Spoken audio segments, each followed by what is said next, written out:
Таш чайнар атка конгон Нурлан Алишеров 14 тоннага чейинки жүктү тиши менен сүйрөп, ошол эле тиши менен арматураны ийип, тактайга кагылган мыктарды сууруп айтор далай мекендештерибизди таң калтырып жүргөндүгү тууралуу кабарыңыз бар болуп чыгаар.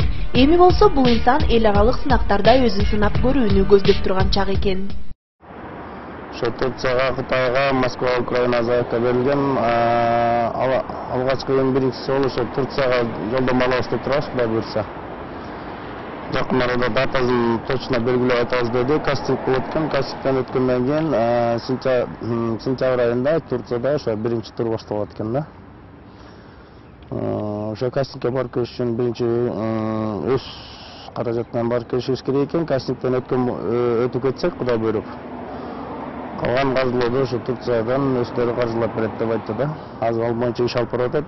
Катышуучулар ырда бийлеп катышып аткан болсо, ошолор кылгандай эле, ошолор ырдап аткан ырларды түрк тилинде, Кудай буйрса, өзүңүздөр көрүп, өзүңүздөргө маалым болгондой, ооздун ичине грецкий орехтен 10 жаңы ак салып алып, түрк тилинде ырдап кастингден өтөбүз деп ишенип турабыз.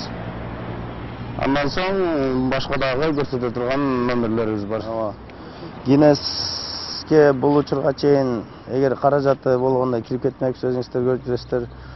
Жанагынтип 6-дан киши, 5-тен киши уюшуп алып, самолетторду предплечье деп коет, дене менен сүйрөшүп, лестничный трап кылып атайын. Ошондой кылышып алып, ошол инструменттин жардамы менен сүйрөп Россиядан киргендер болду. Бирок бишчилап, мондай с места букса, эч кандай инструмент, вспомогательный эчтекеси жок. Сүйрөп кеткендер жок ал жерде. Анан тилекке каршы ошо каражат маселесине такалып атат. Ар бир заявка бериш үчүн Гиннеске 8 евродан төлөшүбүз керек экен. Ошондо азыр 8 заявка бар, ошондо эзептей бериңиздер канча деген каражат. Буга чейин 1 мүнөттүн аралыгында 74 грек жаңгагын тиши менен чакса, эми ошол эле жаңгактарды оозуна салып алып ырдаганга өтүптүр. Так, мы санасаңыздар болот. 3, 4. 1, 2, 3, 4, 5, 6, 7, 8, 9, 10. Туп-тура 10.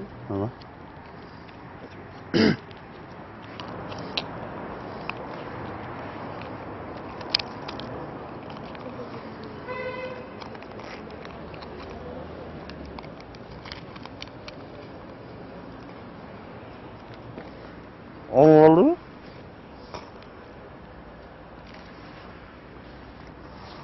Akmengili askazolar talalar, elimizden canı benim varalar, sansız kılın alat olsun vekende, saktal geldi bizden atalar.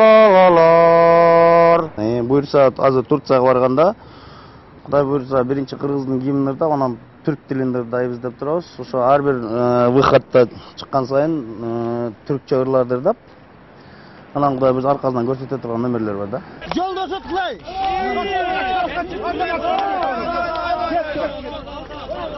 Каарманымдын айтымында мындай өнөр ага өзгөчө касиет катары келген. 10 жашка толгон кезинде Бакай атабыз келип, 35ке толуп 36га караганда Дүниежүзүнүн атын дөңгөлөктөп бата берген. Ал көргөн түшүмдөгү аян мага жомоктой эле сезилчү да. Андан кийинкиси болсо, мынакей өзүңүздөр билгендей 2011 жылы 6 майда эле ушундай болуп, ушул өнөр менен чыга кеттик. 5 май күнү ошол Маназ атабыз менен Бакай атабыз келип бата бергенден кийин ошол нерседен башталып кетти да. Мен 35ке толдум, 36га карадым, баягы кылышым керек деген эч бир ойдо болгон эмес. Мен чынын айтканда мен өзүмө деле таң каларлык. Өзүңүздөр билгендей, Манас аэропортунан жанагы 2 учакты сүйрөгөндө ошол жерден мен бар кылып аткан нерсем бар, мен кылып атам деп айта албайм да, Кудай таалам берген бир күч касиет, кудурети деп айтам. Башында баары каршы болуп жүрдү. Атам айтты, балам жаштайыңда тиши жок каласың деп. Бирок азыр тилекке каршы, азыр сүйүнүчү койнуна батпай, сыймыктанып отурушат. Келинчегим, үй бүлө бардыгы эле ошо каршы болушкан. Азыр айла жок. Кудай таалам ушундай тус насип берген экен. Эмне кылабыз? Мен өзүм деле азыр өзүм таң калам да. Өзгөчө таланттын ээси мындай мүнөздөгү өнөрүнүн айынан бир топ эле кызыктарга дуушар болоорун айтат.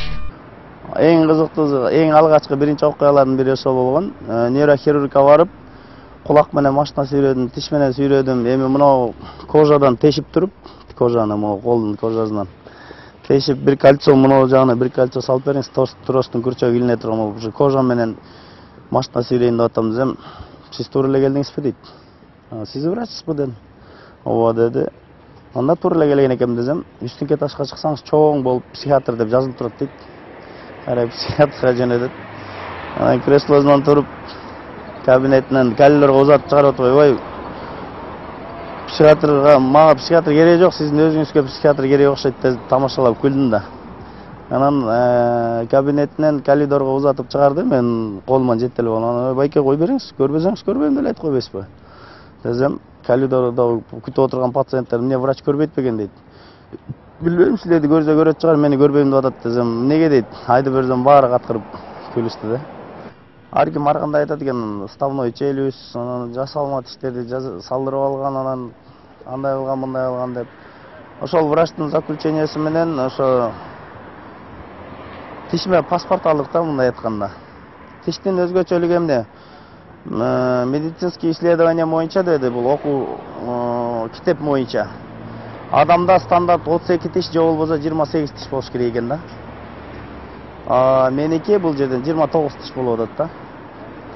Биринчи өзгөчөлүгү ошол, экинчисинен болсо кан тамырлар адамда мындай көрүнбөйт экен, бардык адамдарда көбүндө эле.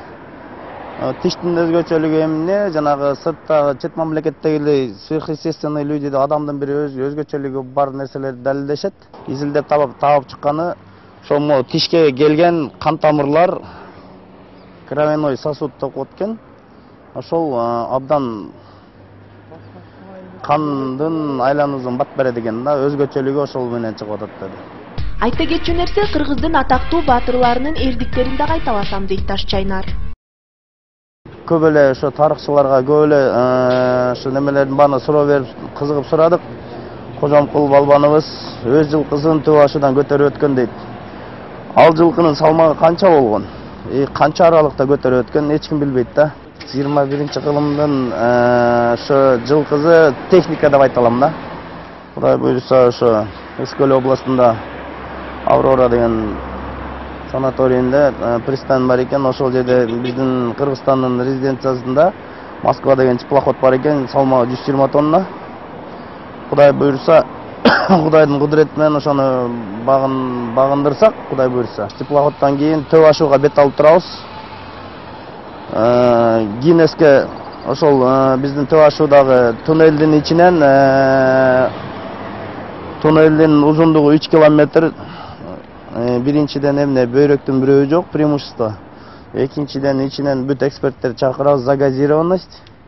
Үчүнчүдөн высокогорье, төртүнчүдөн определенный километр да, 3 километр.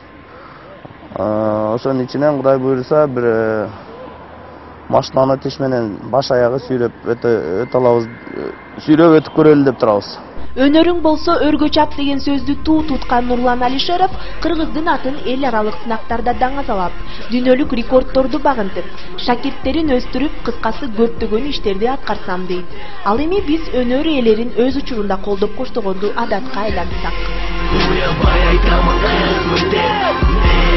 Жашаймын жалгыз кызмын деп, бардаймын элимде кызмын деп.